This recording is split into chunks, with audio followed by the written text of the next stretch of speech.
जमीन पर इंसानों से पहले अल्लाह की एक मखलूक रहती थी जिसे जिन्नात कहा जाता है। जब जिन्नातों ने जमीन पर फसाद, खुराफात और गुनाह के काम बढ़ा दिए तो अल्लाह ताला ने फरिश्तों को हुक्म में दिया कि इस फसाद को खत्म कर दिया जाए। अल्लाह के हुक्म में से फरिश्तों ने जमीन पर मौजूद तमाम जिन्नातों को खत्म कर दिया, लेकिन उन्हीं में से एक जिन्न का बच्चा जमीन पर बच गया।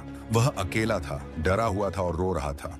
उस बच्चे का नाम एजाजिल था। फरिश्तों ने उसका रोना सुना और अल्लाह की बरगाह में अर्ज किया, मौला, जिन्नात का एक बच्चा जमीन पर रो रहा है, आपका क्या हुक्म है? अल्लाह ताला ने फरिश्तों से फरमाया, इसे उठा लाओ और इसे तुम लोग तालीम दो। फरिश्ते एजाजिल को उठाकर अर्श पर ले आए और उसे इल्म व तालीम देना शुरू किया। जल्द ही इल्म के मैदान में एजाजिल फरिश्तों से भी आगे निकल गया। यह देखकर फरिश्ते फिर अल्लाह के बारगाह में हाजिर हुए और अर्ज किया, मौला, ये तो हम लोगों से भी ज्यादा इल्म वाला हो गया है। यह सुनकर अल्लाह ताला ने फरिश्तों से फरमाया, अगर ऐसी बात है तो तुम इससे तालीम हासिल करो। एजाजिल के लिए एक खूबसूरत झूला बनाया गया।